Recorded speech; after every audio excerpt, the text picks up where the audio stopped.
Oi, gente, bem-vindos, bem-vindas à nossa aula de História da primeira fase da educação de jovens e adultos. O meu nome é Yolanda, esse é o meu sinal. Junto aqui com o Everton, vamos falar um pouco a respeito das lendas que perpassam a nossa cidade. O Recife é conhecido como uma das cidades mais mal assombradas do mundo. E o que isso tem a ver com a história é justamente porque essas histórias fazem parte da nossa cultura, fazem parte do nosso folclore e tem muitos pontos da cidade que são conhecidos como pontos de assombração. Vamos ver um pouco aqui hoje, lembrando sempre a vocês que a história ela é feita pelo dia a dia, ela é feita pelo povo, não apenas nos grandes eventos, mas também no nosso cotidiano, da forma como a gente interage com a cidade, da forma como a gente entende a cidade. Cada cidade tem a sua identidade. Então vamos trazer um pouco desse aspecto, de que o Recife tem muitos pontos de assombração. Então começamos a nossa aula com essa imagem aqui da nossa cidade e com essa poesia, um trecho da poesia de Manuel Bandeira, poeta recifense. E nesse verso ele diz: a vida não me chegava pelos jornais nem pelos livros. Vinha da boca do povo, na língua errada do povo, língua certa do povo, porque ele é que fala gostoso o português do Brasil. Ou seja, o que Manuel Bandeira está dizendo é justamente o que eu já trouxe a vocês. Ele está dizendo que quem fala o português gostoso do Brasil são as pessoas, sejam falando certo, seja falando errado. Então, tanto a língua, no caso a língua portuguesa, como a cultura, as ideias, vem da gente, vem do povão, né?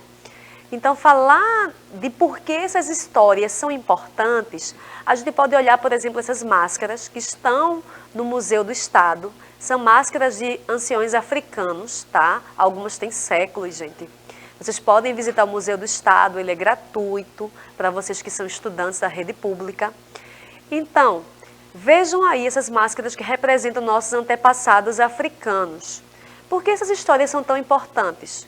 Porque a preservação da nossa cultura, dessa cultura popular, ela é cada vez mais rica por agregar valores para as gerações. Então, algumas dessas histórias que a gente vai ver aqui hoje na nossa aula, a gente pode ter escutado de avô, de avó, de bisavô. São histórias de muito, muito tempo. Algumas a gente acha até absurdas, mas fazem parte, né? Fazem parte desse ideário, desse imaginário que se tem, tá, gente? Vejam aí, vocês podem até aproximar o celular para pegar esse QR Code e aí vocês vão acessar, olha só, um livro maravilhoso chamado Recife Assombrado. Vocês podem ler com seu professor ou professora, podem fazer uma pesquisa dele, tá? Vejam essa fotografia aí. Ela é da chamada Ponte de Ferro, né? É do ano 1870, lá no bairro de Santo Antônio. Então, esse casario do bairro de Santo Antônio tem várias histórias incríveis de assombrações, de causos que se passaram por esse bairro, tá, gente? Olha só, quem conhece a Cruz do Patrão? Quem já passou por lá, quem já esteve lá? Ela é considerada o local mais mal assombrado do Recife. Mas essa história em si, gente, é uma história verdadeira e super, super triste, tá? Por quê? Porque esses africanos e africanas que vinham para cá escravizados, eles vinham em condições já desumanas, dentro daquelas caravelas, certo? Então muitos morriam por esse tempo de travessia, morriam de desidratação, morriam do chamado banzo, que era a saudade que se tinha, uma depressão que tinha por ter sido separado da sua família, por estar começando uma vida como escravizado. Imagina, que horror. Então, muitas daquelas pessoas morriam.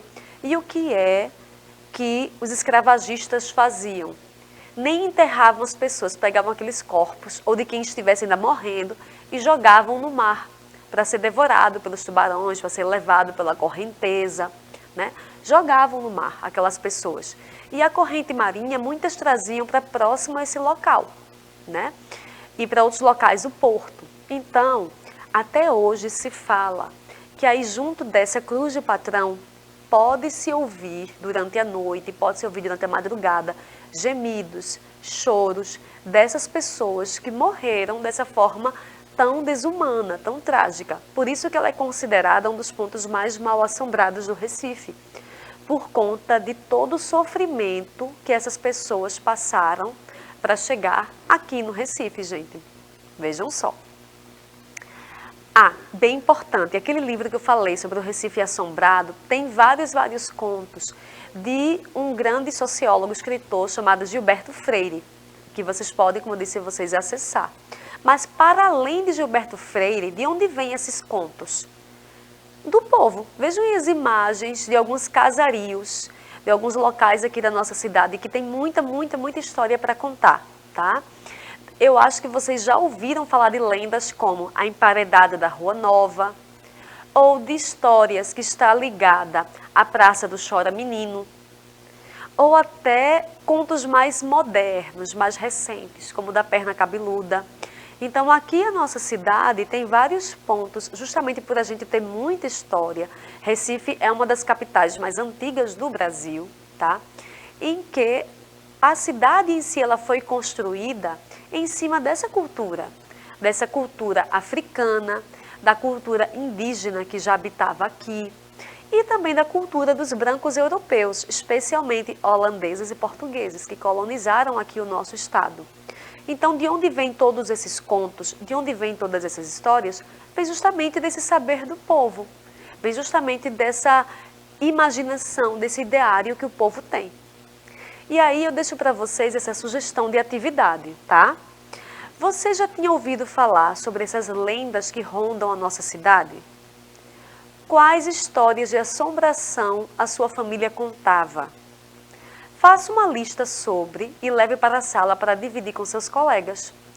Vejam aí essa imagem do Pátio do Carmo, no século XIX.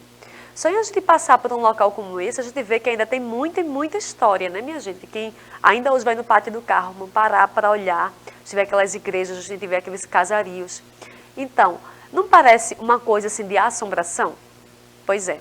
Façam essa lista com seu professor, com sua professora, de que histórias vocês conhecem, sejam do Recife ou sejam outras tantas, e vamos cada vez mais dividindo histórias, sejam de assombração ou não, porque essas histórias é que fazem parte dessa língua falada do povo, essa língua gostosa do povo, que Manuel Bandeira trouxe para a gente no começo da nossa aula, tá?